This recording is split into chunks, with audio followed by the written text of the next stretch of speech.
Chris, if anyone watching right now is divorced or you're planning to get divorced, you know it can be a long and painful process, and it can often be difficult to get yourself back out there and begin dating again. Well, this morning we're joined by licensed professional counselor Nika Owens to talk about how to begin that process. And Nika, we were talking just before the segment about getting back on the wagon, so to speak, Right. and you said timing is everything. Why is that? You're absolutely right, because you're grieving the loss of a relationship.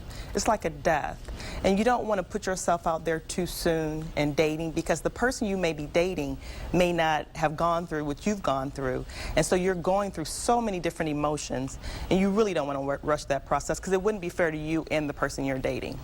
And often being in that relationship becomes part of who you are, so you really need to once again establish your own identity, your me before we were we self. Absolutely, because again, like you said, you're so accustomed to doing everything with that one person.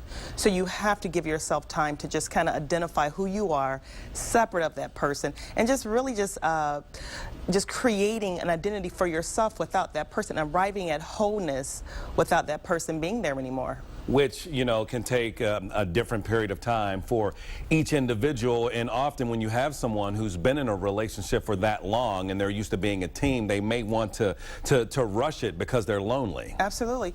And they say for every 4 years that you're married, you should take a year break. A year? A year. For every 4 years that you've been married. So if you're married 8 years, you should take 2 years break. And I think everyone is different. You have to really kind of follow what's best for you.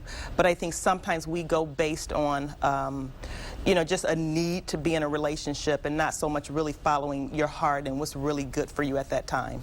And that thought process can also repel individuals, and you may not even realize it, but you're so eager to get into a relationship and get back to the good part that you feel you may be missing, that you may give off the vibe that might have Mr. or Mrs. Right thinking, oh, yeah, this is not for me. Exactly. No one wants to feel lonely, you know, because you have that feeling of just being rejected and, you know, just kind of left alone in a relationship, and you want to almost, sometimes some people want to avoid that feeling of loneliness. They don't want to feel just the feeling of not being with someone, because sometimes, a lot of times, people define themselves based on a relationship, and you almost have to redefine yourself without that person. Yeah, another point to touch upon is that, as with any date or any type of relationship, you should just relax and be yourself and not put so much pressure and stress on yourself to make this one the one. Oh my goodness, yes, because you have this expectation that you have to go back out there and find a new mate. And you really put too much pressure on yourself, because you end up making a lot of mistakes because you're acting on emotions. So you really should really pace yourself and go out and relax and have fun and meet new people, but timing is really everything. Excellent advice as always. Nika Owens, Thanks, thank you so much for joining us.